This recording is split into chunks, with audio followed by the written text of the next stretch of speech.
दोस्तों, भारत में इंग्लिश बोलना एक फैशन बन चुका है। यहाँ बड़े बड़े स्कूल केवल इंग्लिश मीडियम होने की वजह से इतनी ज़्यादा फीस लेते हैं और जो हिंदी मीडियम पढ़ते हैं उनके parents English medium fees arrange नहीं कर पाते। बस इसी वजह से वो हिंदी मीडियम पढ़ते हैं। हिंदी भाषा जो आज खत्म होने की कगार में है, लेकिन एक वक्त था जब ये भाषा 80 करोड़ लोग बोलते थे, लेकिन कुछ ही सालों में ये संख्या घटकर आधी रह गई है। जहां हिंदी भाषा किसी तरह जीवित है, वहीं बहुत सी भाषाएं खत्म होने की कगार पे हैं। पिछले हफ्ते आई एक रिपोर्ट के मुताबिक भारत में 42 भाषाएं विलुप्त होने की कगार में हैं। इन्हें बोलने वाले महज कुछ हजार या इससे भी कम लोग बचे हैं। कुछ भाषाएं तो विलुप्ति हो गई हैं। इन भाषाओं में 11 अंडमान और निकोबार द्वीप समूह की हैं, जबकि बाकी उड़ीसा, कर्नाटक, आंध्र प्रदेश, तमिलनाडु, असम, उत्तराखंड, झारखंड, महाराष्ट्र, मेघालय और पश्चिम बंगाल से ताल्लुक़ रखती हैं। आखिर कैसे खत्म हो जाती है कोई भाषा, आइए जानते हैं।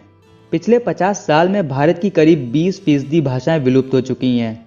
भाषाओं के विलुप्त होने में हम रूस और अमेरिका के बाद तीसरे नंबर पर हैं। 50 साल पहले 1961 की जनगणना के बाद 1652 मातृभाषाओं का पता चला था। बाद में 1100 भाषाओं को मातृभाषा माना गया, लेकिन तमाम मानकों के आधार पर 199 भाषाओं को विलुप्त हुआ माना जा रहा है। हालांकि भाषाविद मानते हैं कि भारत में पिछले 50 सालों में 250 के आसपास भाषाएं गायब हो चुकी हैं। भारत में दो तरह के लोगों की भाषा लुप्त हुई हैं। एक तो तटीय इलाकों की भाषाएं, जहां सी फार्मिंग तकनीक में बदलाव से लोग शहरों की तरफ चले गए, उसका असर उनकी भाषाओं पर पड़ा। दूसरे डिनोटिफाइड कैटेगरी के लोग, जिन्हें बंजारा समुदाय कहा जाता है। एक समय उन्हें अपराधी माना जाता था। वे शहरों में जाकर अपनी पहचान छुपाने की कोशिश करते थे। ऐसे 190 समुदाय हैं जिनकी भाषाएं बड़े पैमाने पर लुप्त हो चुकी हैं।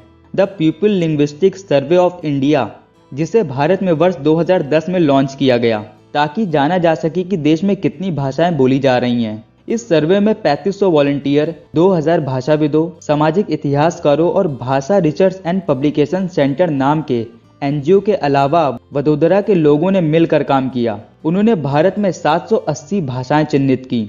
ये सर्वे करीब 3 साल तक चला। देश की 8वीं अनुसूची में 22 सूचीबद्ध भाषाएं हैं, जिनमें हिंदी, असमी, बंगला, बोडो, डोंगरी, गुजराती, कन्नड़, कश्मीरी, कोंकणी आदि भाषाएं शामिल हैं। इसके अलावा देश में 100 गैर सूचीबद्ध भाषाएं हैं। इसके अलावा 31 अन्य भाषाएं भी हैं, जिन्हें विभिन्न राज्य सरकारों और केंद्र शासित प्रदेशों में आधिकारिक भाषा के तौर पर मान्यता मिली हुई है। दुनिया भर में फिलहाल 7000 से ज्यादा भाषाएं बोली जा रही हैं। 100 सालों में 50% भाषाएं गायब हो जाएंगी। फिलहाल 35 भाषाओं को बोलने वाले लोग खत्म होने की कगार पर हैं। वर्ष 2115 तक 90% मौजूदा भाषाएं गायब हो जाएंगी। मैं आपको बता दूं कि हर 14 दिन में मर जाती है एक भाषा। 199 भाषाएं ऐसी हैं जिन्हें अब केवल 10-10 लोग ही समझते हैं। तो सोचिए तब क्या होगा जब हमारी मातृभाषा हिंदी विलुप्त हो जाएगी। एक मिडिल क्लास व्यक्ति हिंदी बोलने में नहीं कतराता, लेकिन वहीं एक हाई क्लास व्यक्ति हिंदी को साधारण भाषा समझता है और इंग्लिश में ही बात करता है। यहाँ तक वो यह चाहता है कि उसके बच्चे केवल इंग्लिश ही बोलें। मातृभाषा होने के बावजूद लोगों में हिंदी के प्रति लगाव कम होता जा रहा है। यह एक चिंता का विषय है। राष्ट्रभाषा के विकास के बिना देश का विकास नहीं हो सकता।